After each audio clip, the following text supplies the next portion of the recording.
میرے عزیزوں، سب سے پہلے ہم سب کو یہ چاہیے کہ دنیا تو نئے سال کے آنے کے جشن کی تیاریوں میں ہے۔ گناہوں کے اڈے سجائے جا رہے ہوں گے، لوگ ادھر سے ادھر سفر بھی کر رہے ہوں گے، اہتمامات کر رہے ہوں گے، لوگ ایک نئے سال کے استقبال کی تیاریاں کر رہے ہیں۔ لیکن ایک مومن بندے کو یہ چاہیے کہ اس کے گزرے ہوئے سال کا وہ حساب بھی تو کر لے۔ حاسبوا قبل ان تحاسبوا، یہ فرمایا گیا ہے کہ اپنا حساب تم خود کر لو اس سے پہلے کہ اللہ تمہارا حساب لے لے۔ ہمارے گزرے ہوئے سال کے اندر کتنے دھکے کھائے، کتنی ٹھوکریں کھائی، کیا کیا نقصانات اٹھائے۔ سب سے بڑی بات تو یہ ہے کہ ہم نے کتنی عبادتیں کی، کتنی ریاضتیں کی، کتنی نمازیں ہماری ضائع ہوئی۔ یہ اگر محاسبہ کر لے انسان تو شاید ہو سکتا ہے آنے والا نیا سال اس کا بہتر طریقے سے استقبال ہو سکے۔ لیکن اگر صرف جشن کی تیاریاں کرتا ہے اور ہر نئے سال میں وہ اسی طرح کے دھوم دھڑاکوں سے داخل ہوتا ہے تو گزرے ہوئے سالوں کی غلطیاں اسے کبھی یاد نہیں آتی۔ اللہ تبارک و تعالیٰ قرآن پاک میں فرماتا ہے کہ تم سے ہر نعمت کے بارے میں پوچھا جائے گا، ہر نعمت کے بارے میں پوچھا جائے گا۔ حدیث پاک میں ہے، نبی کریم صلی اللہ تعالیٰ علیہ وسلم فرماتے ہیں کوئی انسان قیامت کے میدان سے اس وقت تک اپنا پیر نہیں ہٹا سکتا جب تک 5 سوالات اس سے نہ کر لیے جائیں۔ 5 سوالات میں سب سے پہلا سوال کیا ہوگا؟ اللہ تعالیٰ یہ پوچھے گا کہ میں نے تجھے جوانی دی، تو نے کہاں کہاں خرچہ کیا؟ یہ پہلا سوال ہے۔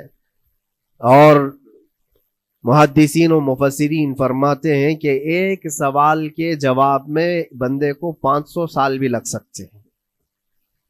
اپنی صرف جوانی کا حساب دیتے دیتے کسی کو 500 سال، کسی کو 700 سال لگ جاتے ہیں۔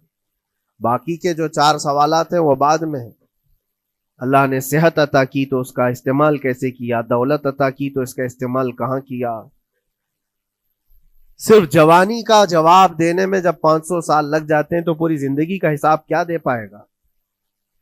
اسی لیے میرے عزیزوں، جس کے پاس آج جوانی ہے یا گزر چکی ہے وہ غنیمت جانے، ایک ایک لمحے کو غنیمت جانے۔ اور ایک حدیث پاک میں آپ کو بتاتا ہوں، اللہ کے حبیب صلی اللہ تعالی علیہ وسلم فرماتے ہیں 5 چیزوں کو 5 چیزوں سے پہلے غنیمت جانو۔ اس میں سے 2-3 میں ذکر کرتا ہوں۔ حضور پاک صلی اللہ تعالی علیہ وسلم فرماتے ہیں اپنی صحت کو غنیمت جانو بیمار ہونے سے پہلے۔ آج صحت مند ہو تو اس کی قدر کرو بیمار ہونے سے پہلے۔ ہاتھ نہیں ٹوٹا ہے ابھی، پاؤں نہیں ٹوٹا ہے، سر سلامت ہے، سوچنے کی طاقت ہے، زبان سلامت ہے۔ اپنی صحت کو غنیمت جانو اور ہر دن اللہ کا شکر ادا کرو کہ مولا میری طاقت اور میری حیثیت سے زیادہ تو نے مجھے عطا کیا ہے۔ اور اگر اپنی صحت کا خیال نہیں ہے، قدر نہیں ہے، تو جاؤ کبھی کسی کینسر ہاسپٹل میں جا کر کے دیکھو، کئی ایسے لوگ ہیں جو موت اور حیات کے بیچ لڑ رہے ہیں۔ کچھ تو ایسے ہیں جو روز موت کی تمنا کرتے ہیں لیکن موت بھی نہیں۔ مجھے یاد ہے آج تقریباً 8-9 سال ہو گئے ہوں گے، ایک کینسر ہاسپٹل میں ایک ادھیڑ عمر کے شخص سے ملاقات، میں تیمارداری کے لیے یا عیادت کے لیے جایا کرتا تھا۔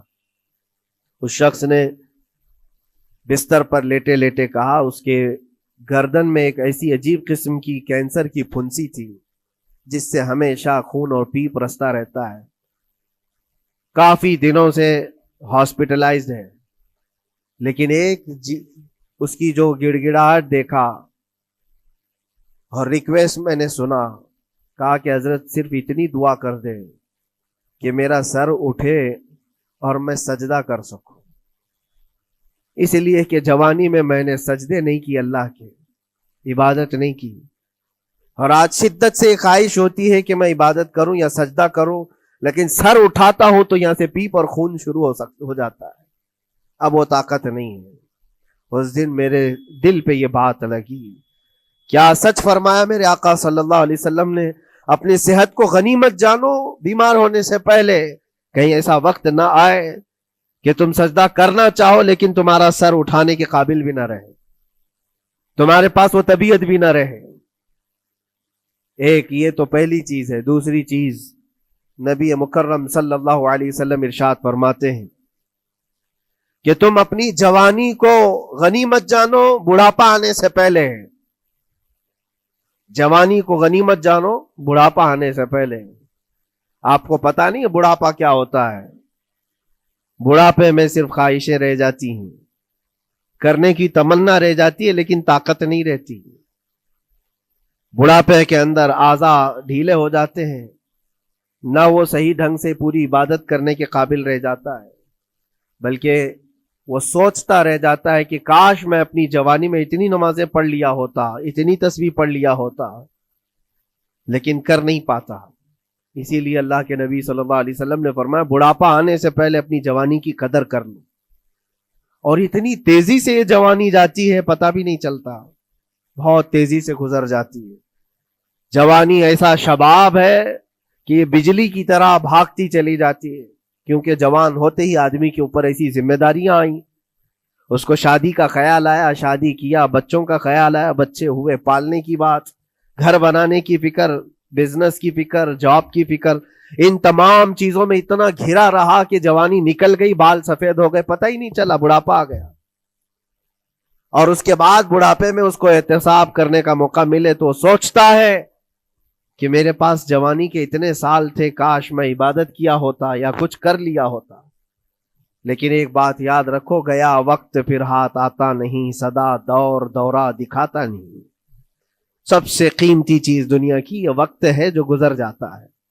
آج کا جمعہ پھر ہم صدیوں بعد بھی یا جتنی بھی زندگی ہو یہ دوبارہ نہیں لے سکتے, یہ واپس نہیں آئے گا ہماری زندگی میں. 2024 کا یہ آخری جمعہ ہے, پوری دنیا سر پٹک لے دوبارہ یہ جمعہ واپس نہیں لا سکتی گزر جانے کے بعد. یہ نظام کائنات ہے, وقت گزر رہا ہے. الوقت کالسیف, یہ وقت تلوار کی طرح ہے, اس کو تم کاٹ دو ورنہ یہ تمہیں کاٹے گا. تیسری چیز رسول پاک صلی اللہ تعالی علیہ وسلم ارشاد فرماتے ہیں, 2 چیزیں میں نے بتایا. پہلی یہ کہ صحت کو اپنی قدر کرو, غنیمت جانو بیمار ہونے سے پہلے. دوسری چیز ہے اپنی جوانی کی قدر کرو بڑھاپا آنے سے پہلے. اور تیسری سب سے امپورٹنٹ ہے, اللہ کے نبی نے فرمایا زندگی کو غنیمت جانو موت آنے سے پہلے. پہلے والی 2 چیزوں میں تو تمہارے پاس موقع تو ہے. صحت چلی گئی, بیمار ہے, لیکن بیماری میں بھی توبہ کر رہا ہے, اللہ اللہ کر رہا ہے, چلو ٹھیک ہے. جوانی چلی گئی لیکن بڑھاپا ہے, بڑھاپا میں تو اللہ اللہ کر رہا ہے, عبادت کر رہا ہے. یہ دونوں میں تو موقع ہے, لیکن زندگی ختم ہو گئی, موت آ گئی, تب پھر کیا ہے؟ موت کے بعد پھر کوئی عمل نہیں, موت کے بعد کوئی عمل نہیں. حضرت سفیان ثوری رضی اللہ تعالیٰ عنہ کی وہ بات مجھے یاد آتی ہے. ایک جنازہ جا رہا تھا اور اس جنازے کے پیچھے ایک 8 سال کی بچی روتی ہوئی جا رہی تھی. اس کے باپ کا جنازہ تھا, بہت رو رہی تھی, بہت گڑ گڑا رہی تھی. کیا جملہ کہہ رہی تھی؟ کہتی تھی کہ ہمارے گھر پر, ہم پر جو آج مصیبت آئی ہے اس سے بڑی مصیبت کبھی آئی نہیں, بہت بڑا صدمہ ہے, بہت بڑی مصیبت ہے. تو حضرت سفیان ثوری نے اس بچی سے کہا بیٹا تمہارے اوپر جو مصیبت آئی, تمہارے گھر پر جو آئی, وہ کل کو ٹھیک ہو جائے گی, تم پھر معمول پر آ جاؤ گے. بلکہ بات یہ ہے تمہارے باپ پر جو آئی ہے وہ سب سے بڑی ہے, وہ موت ہے, وہ سب سے بڑی ہے, کیونکہ وہ پلٹ کر کے آنے والا نہیں ہے. جنازے کو دفن کر دیا گیا. دوسرے دن قبرستان میں حضرت سفیان ثوری کہتے ہیں اسی قبر کے پاس میں اس بچی کو روتے ہوئے دیکھا. بچی کو باپ سے بڑا لگاؤ رہا ہوگا, قبر کے پاس بیٹھ کر کے رو رہی تھی, یوں کہہ رہی تھی ابا آپ بیمار تھے, میں دوائی لا دیتی تھی, آپ سونے کے لیے جاتے میں بستر جھاڑ دیتی تھی اور بچھونے بچھا دیتی, آپ کو اڑا دیتی چادر, اور آپ کو کھانا میں لا کر پروس دیتی. کل کی رات کیسی گزری؟ کیا کسی نے دوائی پوچھی آپ کو؟ کیا کسی نے کھانا پوچھا آپ کو؟ کیا کسی نے بستر جھاڑ کر دیا اور کسی نے آپ کو اوڑھنا اڑایا؟ وہ روتی ہوئی اپنے باپ سے, مرحوم باپ سے باتیں کہی جا رہی تھی.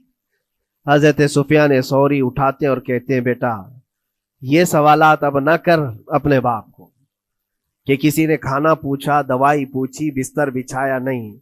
اب یہ پوچھ اپنے باپ سے کل ہم نے جو آپ کو صحیح سلامت دفن کیا چہرہ ابھی تک سلامت ہے یا نہیں؟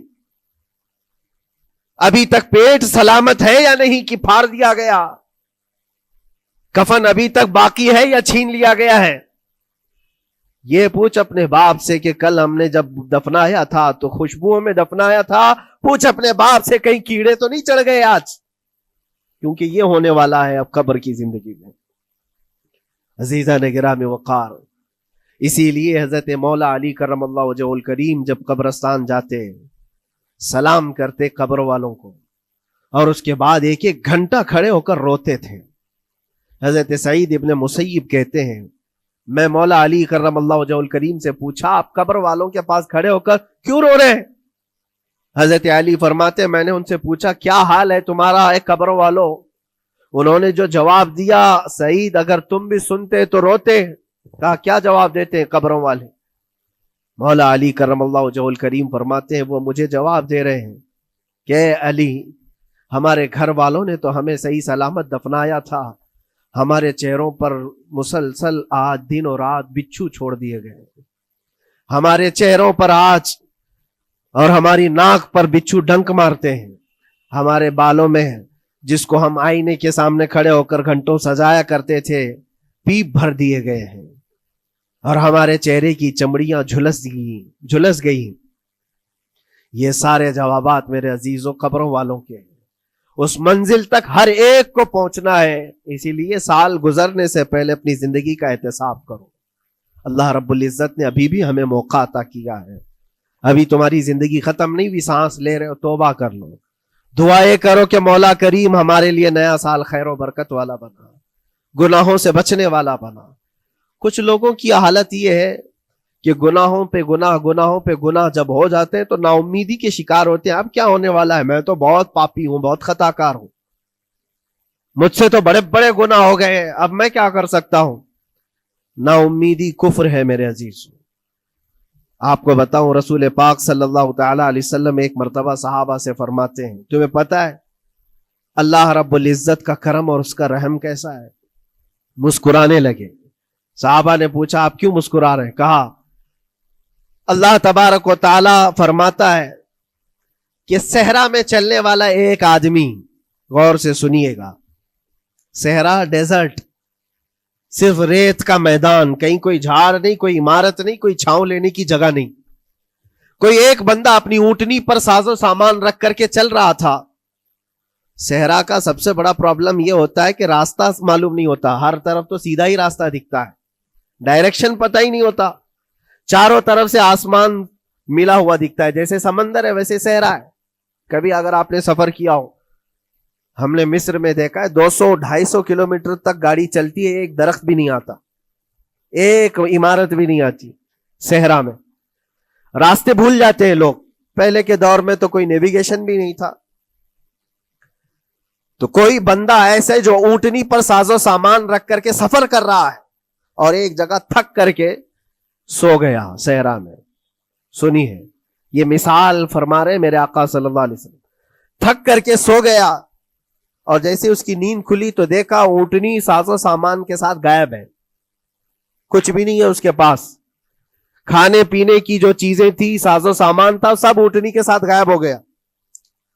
اب وہ بیچ صحرا میں اتنا حیران اور پریشان، اٹھ کر کے تلاشنے لگا. اب اس کو نہ راستہ دکھائی دے، نہ اپنی اونٹنی دکھائی دے.